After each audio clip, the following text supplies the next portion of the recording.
to examine President Trump's decision to withdraw from northern Syria, clearing the way for Turkey to attack America's Syrian Kurdish partners. It's a decision I view as disastrous.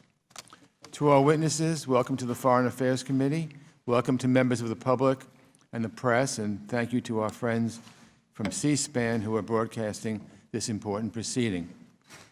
I now recognize myself for an opening statement. This committee has a long tradition of bipartisanship. Mr. McCall and I work on that every day. I think we're the most bipartisan committee in Congress. The main reason is that members on both sides tend to share a vision of American foreign policy that's firmly rooted in and guided by our values, particularly support for human rights and human dignity. We know that American leadership can and should be a force for good in the world. We know that on the world stage, our country thrives on the power of partnerships and alliances. But as Congress, we're limited in what we can do to actually make foreign policy. We can advance legislation and send strong messages and conduct oversight that we hope will push policy in the right direction. But at the end of the day, the tools to make policy largely reside with the President. And what we've seen these past 2 weeks has been just devastating as far as I'm concerned. It was around 2 weeks ago today that President Trump had a phone call with Turkey's President Erdogan, who more closely resembles an autocrat than the president of a NATO ally.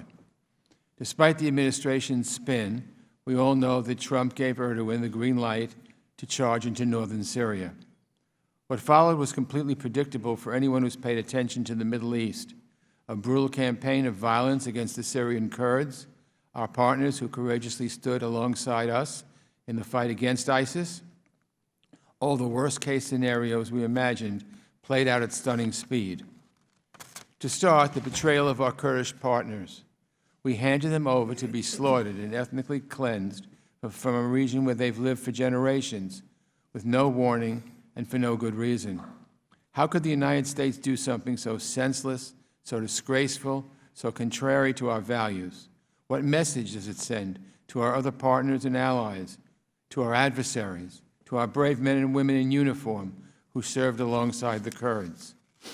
We also have to address the humanitarian crisis this has created. Already tens of thousands have been displaced, families, women, and children. There are stories of gruesome killings, torture, and abuse, all set into motion by the President's horrific decision. And this decision was a body blow to our national security. President Trump has handed a gift to America's enemies, ISIS, Russia, and Iran. Coalition efforts to fight ISIS began under the Obama administration, and it had made a lot of progress. We had reclaimed territory and put thousands of ISIS fighters in prisons. Who ran those prisons? Our Kurdish partners. Now the Kurds are fighting tooth and nail to survive Turkey's assault. And so the fate of those thousands of the ISIS fighters is now dangerously up in the air, and more than 100 have already escaped. It's safe to say ISIS is celebrating President Trump's foreign policy right now. He's handed them their biggest victory in over 4 years, but they're not the only ones rejoicing.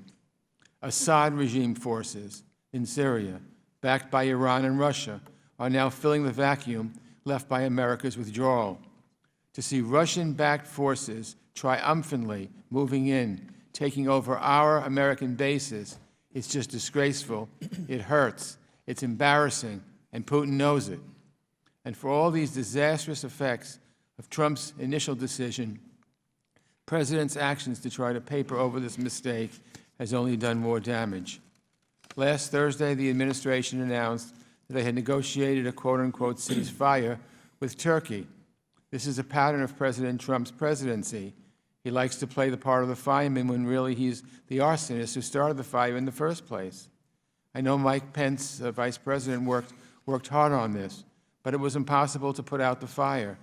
The reality of this 5-day so-called pause is that Turkey got everything it wanted, and that arrangement ended yesterday with no real plan from the administration for what comes next.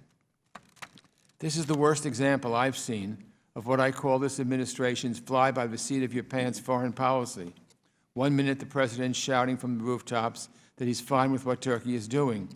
The next, he says he'll destroy Turkey if they continue. One day, he's bringing our soldiers home. The next, he's moving them to continue their mission, but just over the Syrian border in Iraq. And the day after that, he's suddenly saying that some will actually stay in Syria after all, not to protect the Kurdish fighters, which we should do, the Kurdish fighters who stood shoulder to shoulder with our personnel, but to protect the oil fields there. It's all a mess.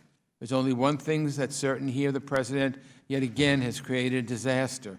This is a troubling moment in our history, a stunning defeat for the United States, offered up willingly by a president whom I believe is doing serious damage to American leadership around the world. Today we need to hear how the administration plans to grapple with the consequences. What sort of signal do our friends take from this whipsawed foreign policy? And our adversaries, what kind of message does it send to the world when the president cannot be trusted to act in the interests of the United States? How can America be trusted to keep its word when we betray one of our close partners? And how do we handle the threats of ISIS, Iran, and Russia now that they've been handed a remarkable victory by the President of the United States? I look forward to hearing our witnesses address these issues, but first let me recognize our ranking member, Mr. McCall of Texas, for any remarks he might have.